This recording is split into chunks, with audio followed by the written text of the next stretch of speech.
Bienvenue dans cette nouvelle édition de l'Africa Tonight.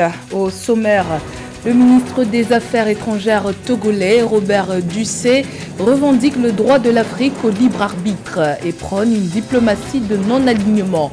À la tribune des Nations Unies, il a condamné la volonté des grandes puissances à vouloir réduire l'Afrique à une entité purement instrumentale. Le continent africain, où une révolution de l'industrie agroalimentaire s'opère, on observe en effet une augmentation des levées de fonds des startups agri-food tech, avec une croissance de 250% enregistrée entre 2020 et 2021. Et puis direction le Bénin, où la pièce Hommage aux nègres de la chorégraphe et chercheuse américaine Caleb Dowden est actuellement représentant au centre de l'Obuzompa. À travers cette œuvre, Caleb Dowden renoue avec la terre de ses ancêtres déportés du Bénin. Le ministre des Affaires étrangères togolais souhaite que l'Afrique tout entière puisse prendre son destin en main. À la tribune des Nations Unies, il a en effet déploré le fait que dans leur vision de l'Afrique, plusieurs États perçoivent encore le continent comme leur zone d'influence. Le diplomate Robert Dussé a saisi l'opportunité du débat général de la 77e Assemblée générale de l'ONU pour dénoncer l'instrumentalisation des États africains au profit des causes de quelques puissances, une situation qui ne correspond pas, selon lui, aux aspirations des nations en ce 21e siècle. Eugène Schéma. La condamnation de la Russie par l'OTAN, alliance des pays d'Europe et d'Amérique du Nord, vis-à-vis des opérations militaires lancées en Ukraine et le désir de voir l'Afrique soutenir la position de l'Occident dans ce conflit, ou encore le soutien sollicité par la Russie, a mis en exergue une fois de plus les batailles d'influence entre les grandes puissances dans leurs relations avec les autres États. En Afrique, ces démarches ne sont plus au goût de certains dirigeants. À la tribune de la 77e Assemblée générale des Nations unies, le Togo a profité de son tour de parole pour dénoncer l'instrumentalisation de l'Afrique. Les pays africains, ou l'Afrique en général, ne veut plus s'aligner sur les grandes puissances, quelles qu'elles soient. Il y a un défi de changement de mentalité et de comportement chez nos partenaires qui viennent chacun, sans exception, en Afrique avec des agendas tout dictés par leurs propres intérêts. À la création de l'Organisation des Nations Unies en 1945, 52 des 54 États africains reconnus à l'ONU n'étaient pas encore indépendants.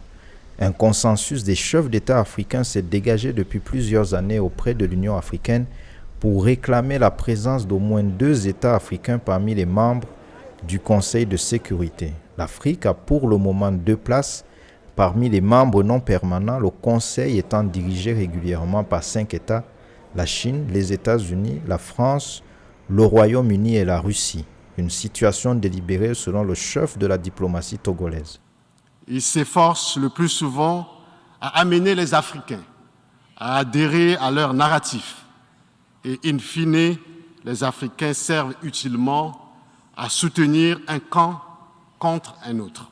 Nos alliés ne peuvent pas à chaque fois attendre du soutien inconditionnel du continent. L'Afrique veut coopérer avec ses alliés sur la base de ses intérêts bien compris. Avec 18% de la population mondiale et représentant 28% de l'ensemble des pays membres de l'ONU, l'Afrique, à travers ses dirigeants, continue de défendre une meilleure place du continent dans le concert des nations. Les enjeux actuels comme les enjeux climatiques représentant selon elle des menaces mondiales. Autre discours fort tenu à la tribune de l'ONU le week-end dernier, celui du Premier ministre par intérim malien. Samedi dernier, Abdoulaye Maïga a livré une allocution cinglante en s'insurgeant contre les récentes sorties médiatiques de certains chefs d'État d'Afrique de l'Ouest. Il a également indexé le secrétaire général de l'ONU, Antonio Guterres, qui s'était exprimé en faveur de la libération des 49 soldats ivoiriens détenus, selon lui, illégalement au Mali. Des propos repris par certains dirigeants de la CEDEAO, notamment le président en exercice Umaro Sissoko Embalo et le président du Niger, Mohamed Bazoum. Joël Ballo. Observer est une qualité, savoir se taire préserve de la calamité. Une citation de l'écrivain Amadou Hampâté-Bâ, reprise par le colonel Abdoulaye Maïga, Premier ministre malien par intérim à la 77e Assemblée générale des Nations unies. Par sa prise de parole, le chef du gouvernement malien dénonce l'attitude qu'il qualifie de mimétisme de plusieurs dirigeants de la CEDEAO qui ont pris fait et cause pour la Côte d'Ivoire après la sortie de l'ONU dans l'affaire des 49 militaires ivoiriens inculpés par la justice malienne pour tentative de déstabilisation de la transition. Nous avons pris acte de la menace de sanctions proférées contre le Mali. Et loin d'être impressionné par des sanctions, je voudrais signaler au président en exercice de la CEDEAO qu'à la fin de son mandat, les peuples ouest-africains le jugeront sur les efforts qu'il a fournis pour améliorer les conditions de vie des populations et non des shows médiatiques servant des agendas étrangers. Tout en réitérant la ferme détermination du peuple malien à se détacher de son passé colonial, le Premier ministre Abdoulaye Maïga accuse la France d'avoir violé son espace aérien plus d'une 50aine de fois. De ce fait, il invite le secrétaire des Nations Unies, Antonio Guterres, à donner de la voix au Conseil de sécurité afin que cesse la duplicité et la guerre par procuration imposée au Mali.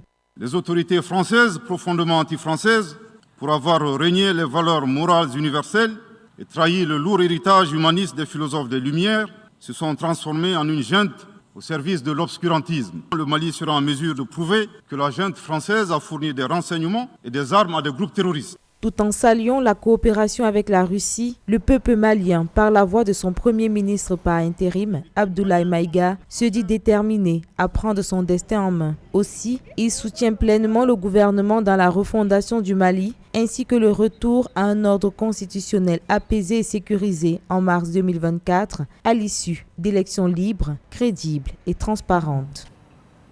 Après 15 jours de débrayage, la grève des magistrats se durcit au Tchad. En protestation contre l'indifférence du gouvernement face à leurs revendications, le syndicat des magistrats du Tchad et le syndicat autonome des magistrats du Tchad ont entamé une grève sèche et illimitée ce lundi 26 septembre. Les revendications des magistrats tchadiens restent les mêmes, à savoir la revalorisation de leur salaire et la dotation de compléments d'armes aux magistrats. Pour rappel, ces derniers avaient entamé une première grève le 21 mars sur l'ensemble du territoire national suite à l'agression physique de magistrats exerçant à Maouf, chef-lieu de la province de Kanem, ainsi que la destruction du véhicule du tribunal et l'attaque perpétrée contre le palais de justice de la ville de Mao. En avril, le chef de la junte, Mahamat Idriss Déby, avait alors promis, entre autres, la dotation de tous les magistrats en armes de poing et le déploiement des agents de sécurité en nombre suffisant dans toutes les juridictions du pays et leur prise en charge. Crise de l'électricité en Afrique du Sud. La situation s'est aggravée et aucune amélioration de celle-ci est en vue selon les autorités. Au vu des performances incertaines du parc de centrales électriques à charbon de l'entreprise publique Eskom, ce lundi 26 septembre, le président Cyril Ramaphosa a appelé ses compatriotes à utiliser l'électricité avec parcimonie. Eskom a d'ailleurs lancé une campagne pour apprendre aux populations quelques astuces. La première puissance industrielle du continent est affectée par de nouvelles coupures drastiques, le réseau national étant incapable de produire suffisamment d'énergie après des années de mauvaise gestion et de corruption. Les particuliers comme les entreprises doivent faire face à plusieurs coupures de plusieurs heures chaque jour depuis près de 2 semaines déjà. Ce système de délestage est appliqué depuis une quinzaine d'années. À noter que l'Afrique du Sud tire 80% de son électricité du charbon, créant une grave pollution dénoncée par les défenseurs de l'environnement. L'écosystème de l'agrobusiness africain a enregistré une forte croissance ces dernières années. En 2021, par exemple, les levées de fonds des startups opérant dans le domaine de l'agri-food tech se sont établies à 482,3 millions de dollars contre 185 millions en 2020, soit une progression de 250% selon un récent rapport. Des levées de fonds encourageantes, mais qui, selon certains experts, se concentrent encore sur une poignée de pays. Ameneji.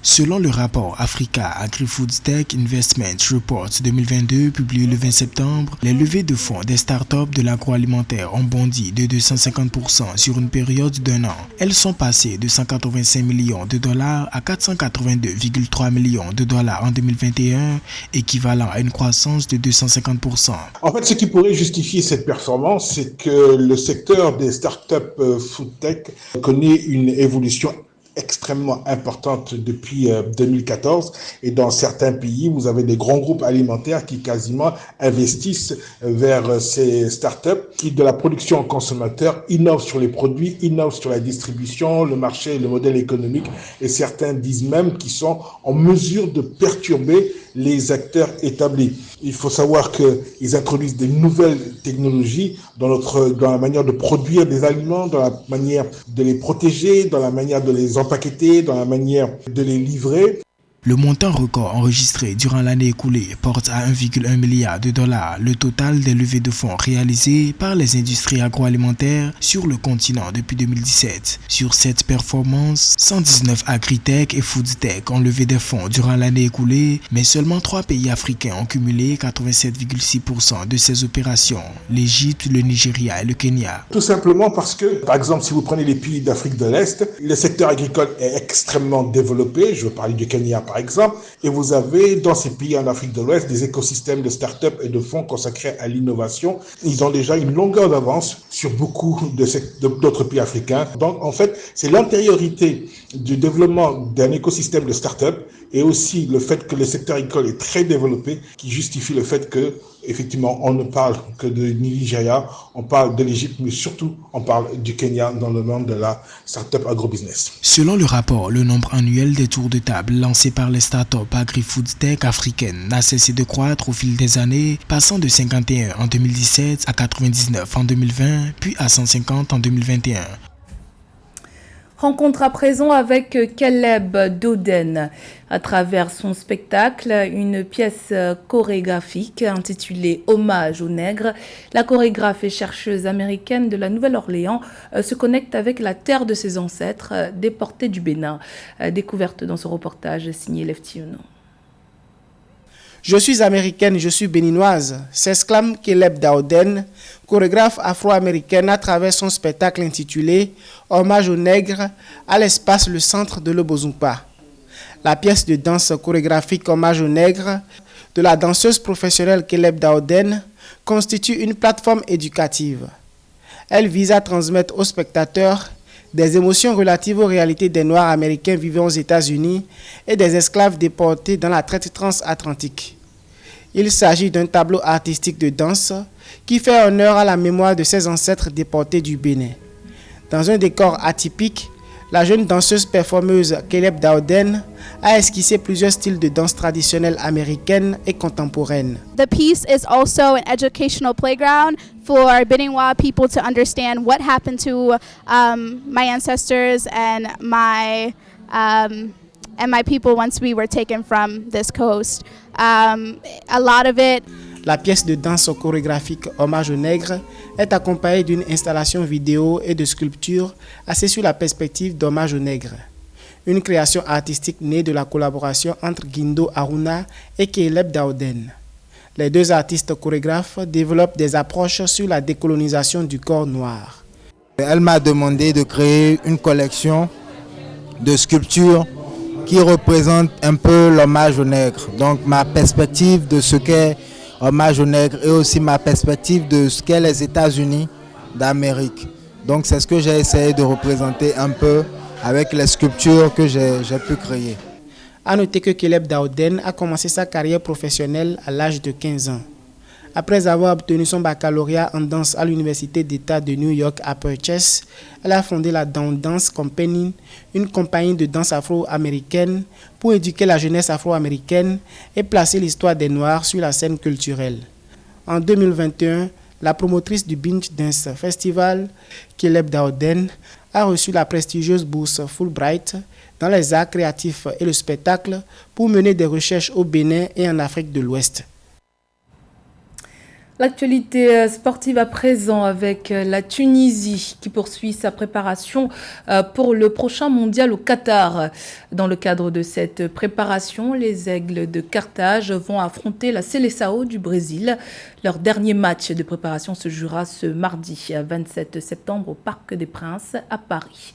José Douglas nous parle de l'avant-match et des autres affiches du jour. En banlieue parisienne, ils étaient une bonne quarantaine de supporters pour accueillir les joueurs. Lors d'une séance d'entraînement ce dimanche 25 septembre, les Aigles de Carthage ne se sont pas sentis seuls. On a confiance en Jalel Kadri, comme on avait confiance en Mondark Bayer.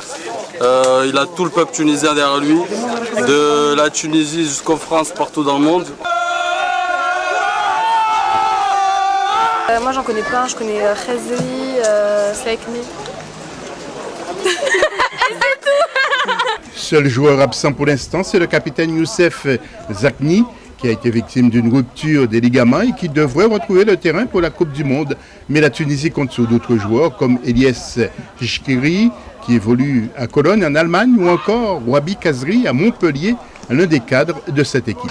C'est difficile, mais c'était aussi un bon test contre les Comores. Maintenant, on a un très bon match à jouer contre le Brésil. Donc, on est excité, mais on sait que forcément, ça sera très difficile.